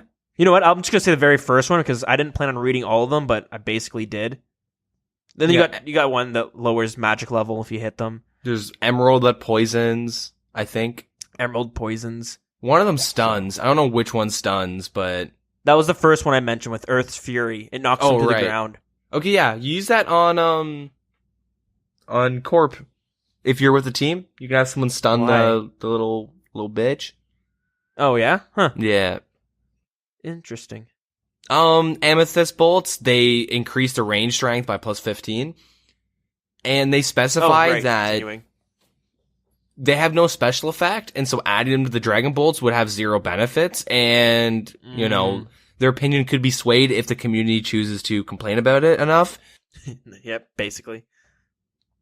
They won't be adding them as a cosmetic, so they'd like to increase the range strength of the bolts even further. If they were to be added. They want to pull this, so like they're not really too sure, but they don't, as you know, it wouldn't really do anything, but yeah, it's kind of up to the community, as always. Cool. Yeah, and the next one is the Superior Dragon Bones. So it'd be guaranteed 1 drop per dragon, and they'd give 150 experience when buried, making the best bones in the game. But you need 70 prayer to use them, and the Superior Dragon Bones can also be crushed with the Pestilent Mortar. And that would be the secondary ingredient to the new Superior Anti-Fire Potion. Oh, right. Using the potion, or the use of these bones would not be requirement of you don't need the quest to do them. And, if the Adamant and or Rune Dragons are added, should they drop these bones? And yeah. Now they've made progress in developing both dragons, they've realized that having a guaranteed drop rate of Superior Bones were far too rewarding given their difficulty. So they like to, if they were to leave this to no changes, these dragons would be more profitable than the actual boss. And they want to avoid this, so they're going to be lowering the drop rate. So I guess as of when it was pulled, it was guaranteed 1 drop per dragon, maybe. Both dragons will now drop standard dragon bones. The Addy dragon has 1/5 chance to drop the superior, and the runes have 1/3. So I guess originally they realized, oh shit, we messed up. Which is good foresight on their part. Yep. I'm pretty sure we're both going to agree on this, but you would say the boss should probably be a better moneymaker than the normal? Yeah, of course it should. Yeah, I like I'm how gonna be very interested to see how this does in the polls. Because obviously, most of us are going to benefit from having, an easier monster to kill that's going to have a better moneymaker than the boss, right? Yeah, I think... I'm sure if you want to just, for the ease of making money, you'd want that. But for, again, game integrity, since they just had that post. So I think... I would say the best way should be from the boss. And, it's going to be interesting to see how... This is the PVM community's turn, to see how they're going to be voting on this one.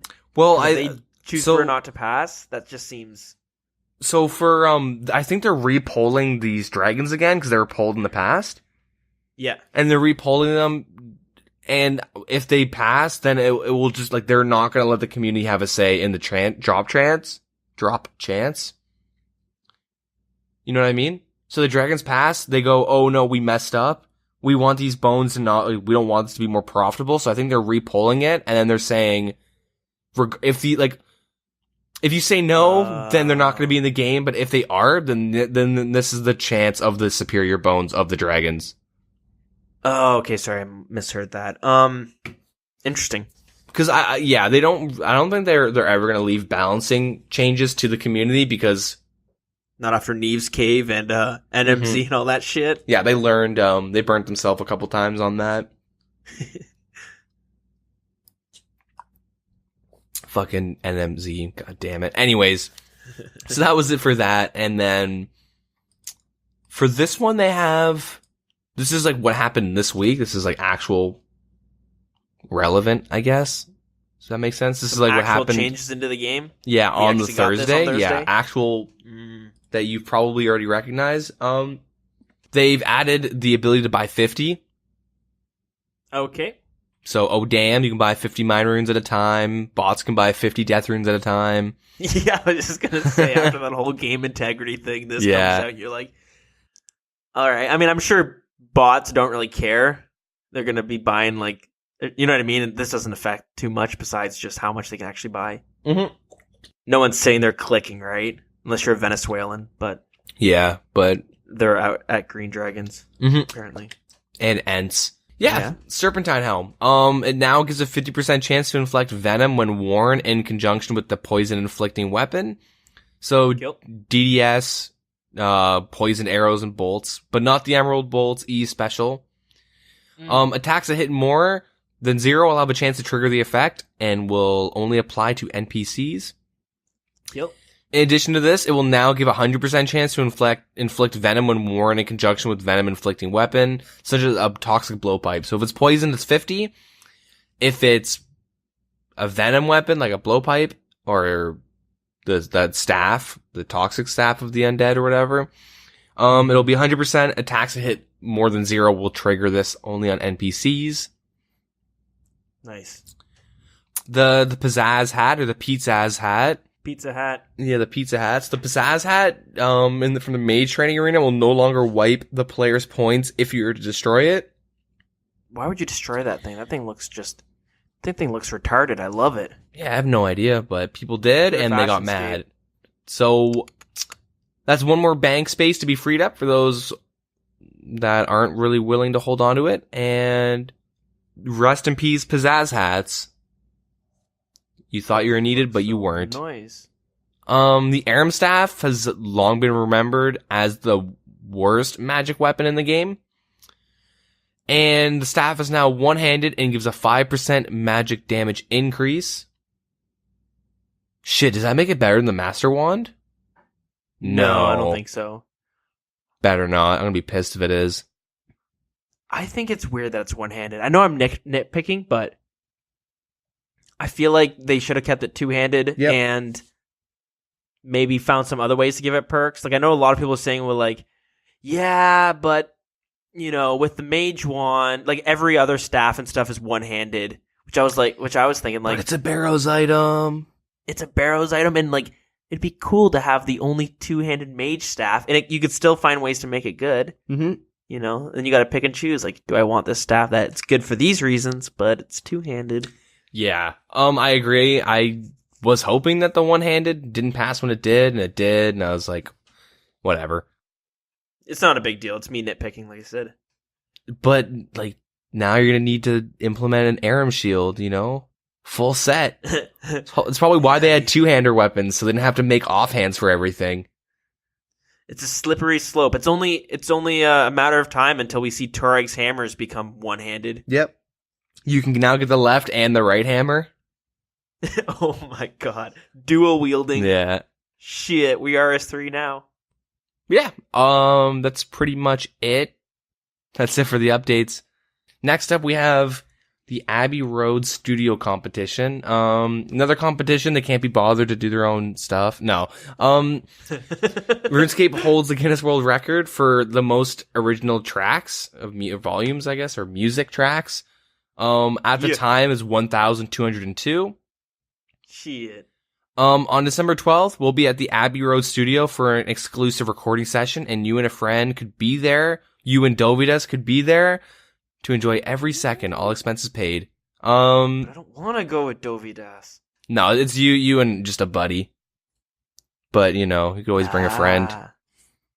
Could you reach out to him? Yeah, DM him Yeah, I know on I've never Twitter. met you, but I feel like we're best friends. Can Hello, we it's go? me, a fan. Yeah. So they want to know what is your favorite RuneScape music track. Everyone's gonna say Sea Shanty too. All right. Yep. Yeah. To enter, you just tell your answer on the official forums, Twitter, Reddit, or Instagram. Or for Twitter and Instagram, use hashtag #MyRunescapeSong. Perfect. And which we're holding a contest too, where you guys can send us your favorite song. You guys can come over to our house for a recording session. Yep. No, not really. I don't even have a house. Yeah, I have an apartment. I think my neighbors hate me already because I'm loud enough. Yeah, no recording, no rap beats. Yeah. But okay, what's your favorite song? Do you have one that comes off the top of your head? Actually, oh my god, I don't think I have it written down. I had a couple songs written down. It's like Autumn something. Autumn Elegy? No, Autumn. They have some legit good, like, they have a shit ton of good songs on RuneScape. Autumn Voyage. Tell me if this is it.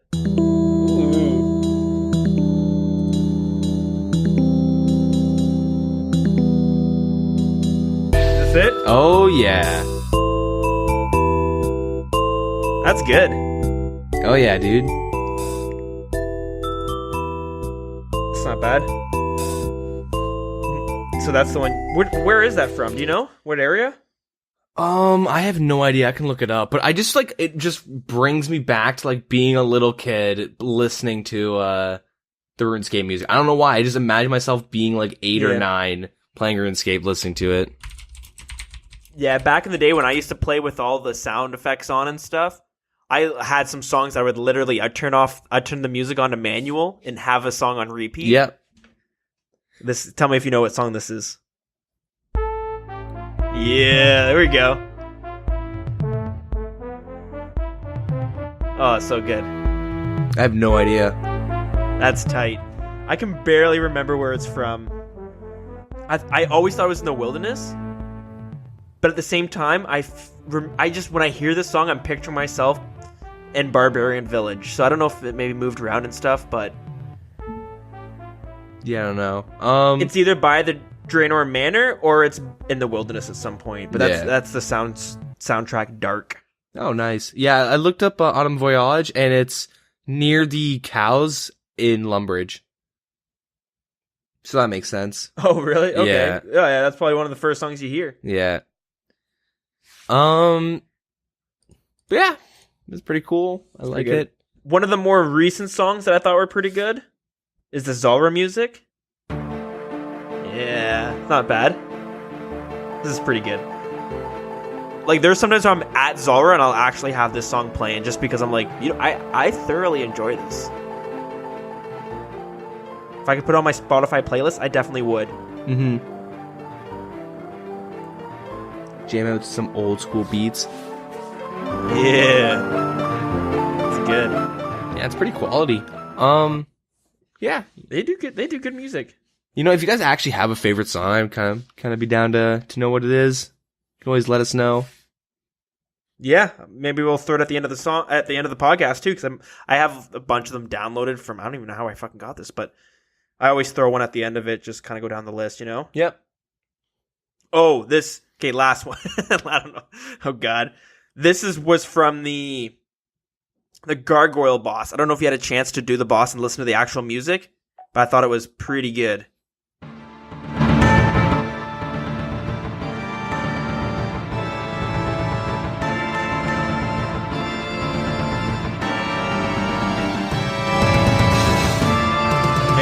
Dope shit.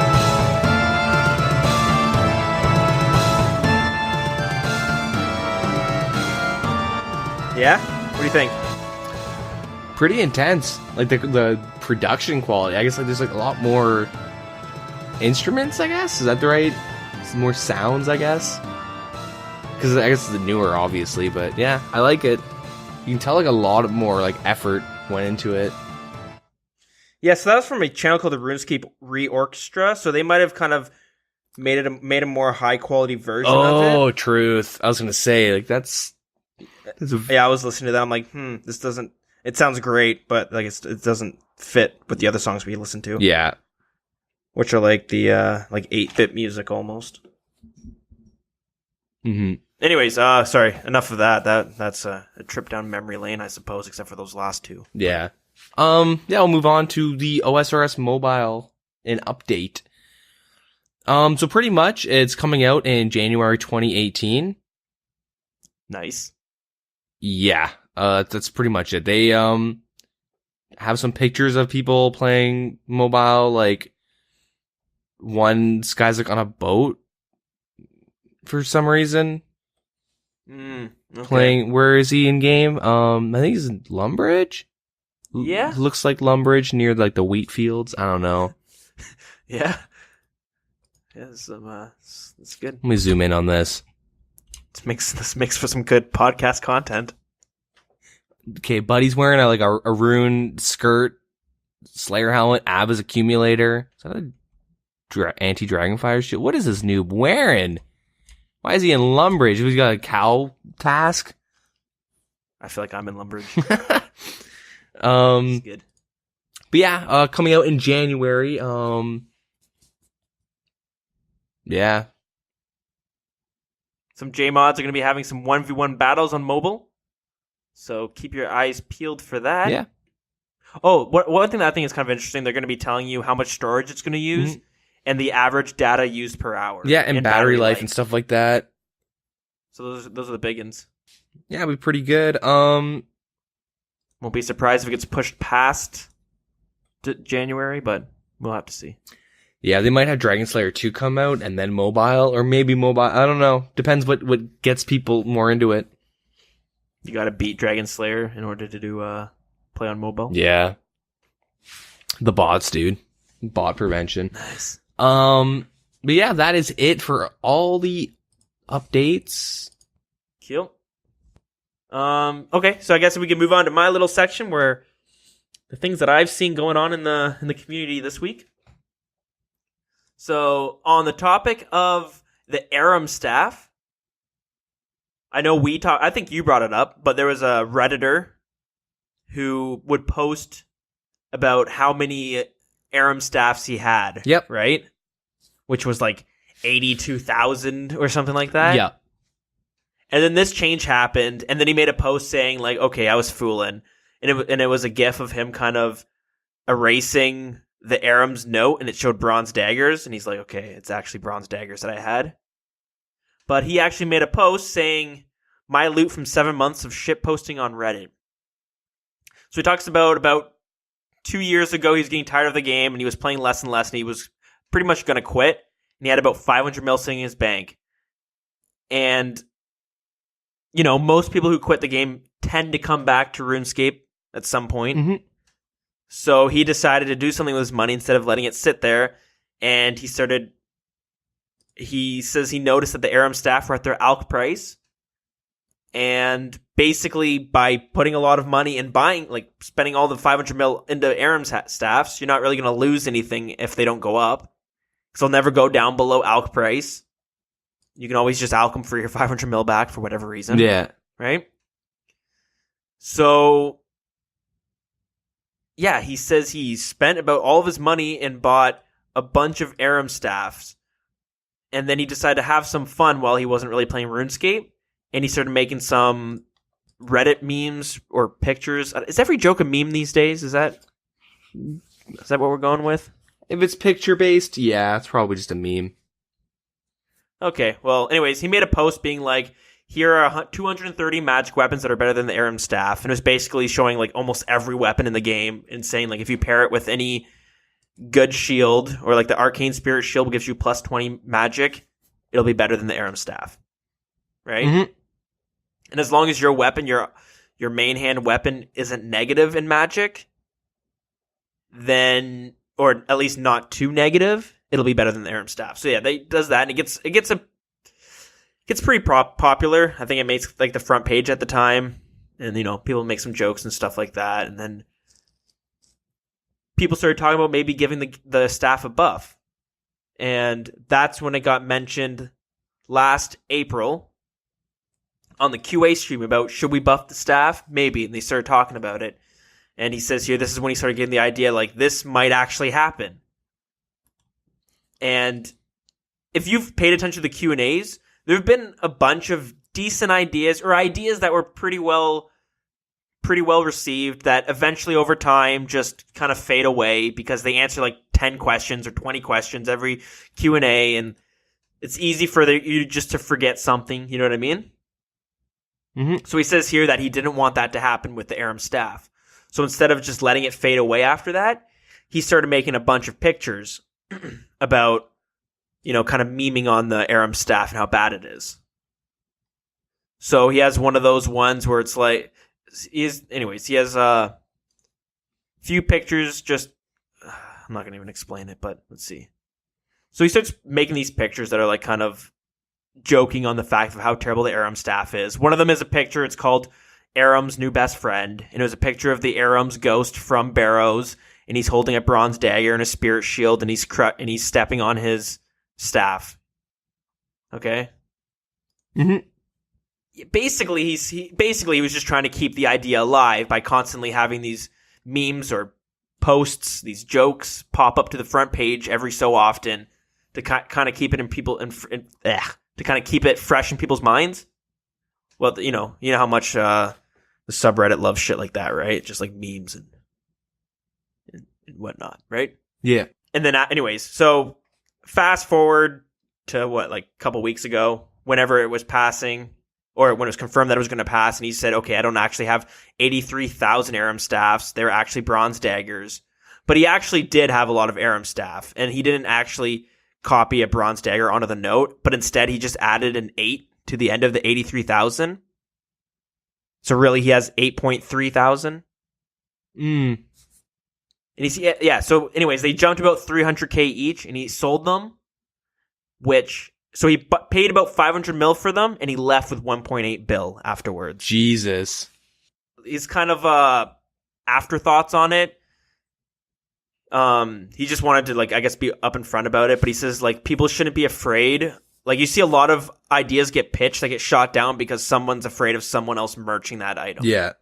Like, I saw somebody do a suggestion for a Dragon Mace, and Mod Archie kind of took the liberty to go check that guy's account, sort of, or the account data, and figured out the guy had a bunch of Dragon Maces he had saved up.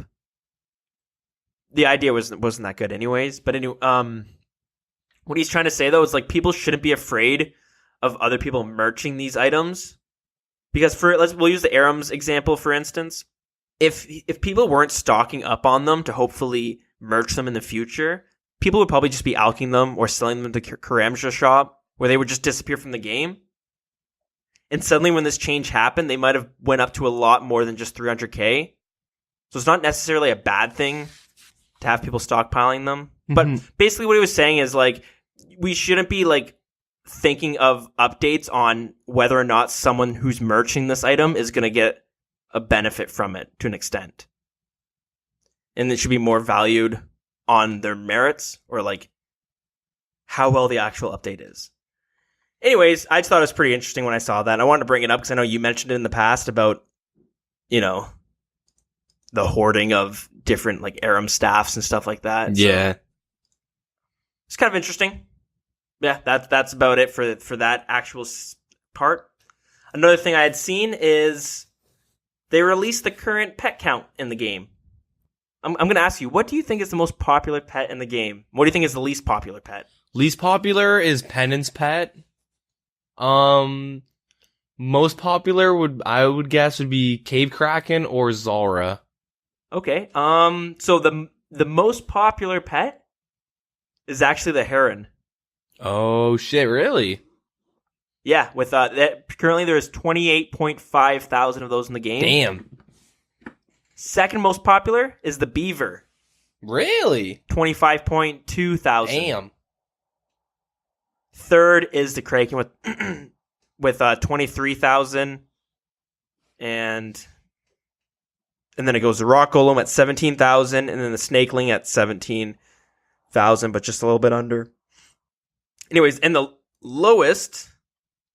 actual lowest count of pet in the game is the Jal Nib Wreck. Basically Inferno Cape boss. There's 24 of those in the game currently. Right, I forgot about that. I can't believe there's only 24. But I'm surprised there's 24. Yeah. It's been out for like 8 months, hasn't it? Yeah, but how many people actually have an Inferno Cape? Yeah, I guess, but still. Yeah, I guess you're right. The Penance Pet, though, it's actually in like 4th place or something. It beats the Bloodhound and the Gargoyle Pet. Obviously, the Gargoyle Pet's kind of new, right? So, but yeah, it's pretty interesting to see. So that's something I'm going to post up on the Discord, and maybe I'll post up that Reddit post as well about the Aram staff if people are interested. But yeah, it's just a chart from Mod Lottie on Twitter. It's kind of interesting. It shows you all the normal players that have it, all the Iron Men, all the Ultimate Iron Men, and all the Hardcore Iron Men. It's it's kind of interesting to see. Like when you look at the Ultimate Iron Man, the most popular pet is Rocky, the thieving pet, which makes sense. Yeah, because they're thieving for all their money and stuff. But yeah, okay. So there's the little pet fun facts, I suppose. And since we love talking about PvP so much, I saw this little suggestion, which I thought was a great idea. So I thought I'd bring it up and see what you think. You know how they are bringing in that obelisk portal or the obelisk teleport within the player-owned house? Maybe it was last episode or the episode before. I talked about how someone made a suggestion for a player-owned house room, or a room in the player-owned house that was like a PvP room that it would kind of fit in there better. Mm-hmm. So someone made a suggestion with some other things that might go along with a PvP room, and I thought they were pretty good. So there's an idea where it's a mounted skull. This would give a player a skull, your normal 20-minute skull, when you click it.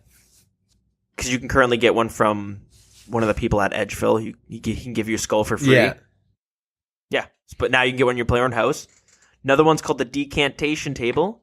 It would allow you to, I guess, divide up your potions. So, for instance, you have a 4-dose and you want to spread it into 4 1-doses. Mm-hmm.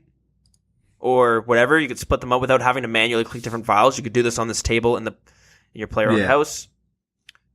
Another one was just the idea of having the obelisk portal in that room. And this was in hopes that the loot keys were going to pass, but I guess they're not going to. But one would be a key chest where you could exchange your loot keys. A mounted burning amulet. So you can do that with your glory right now. You can mount it on the wall, which will allow you to teleport unlimited time. Like you could teleport as many times as you want with it. This would do the same thing, but with a burning amulet. And lastly, they had suggested was a mounted combat scroll, which would show your kills to death ratio and like your rogue and bounty hunter scores and rank. Yeah. So something similar to what they can do with your bosses. They can see how many kill count you have on it when you have it on display. This would do it for PvP. Yeah, I mean, I like all those suggestions minus the loot keys, but yeah, we're not going to talk about that. Yeah, pretty cool suggestion though. I like it. Yeah, I thought it was pretty good. Pretty unique idea. And I believe that's basically it. That's all that I had seen going on this week in the community. Your non-news related stuff, I guess. Mm-hmm. Gossip? RuneScape gossip? Shall we move on? Yep. That means it is time for...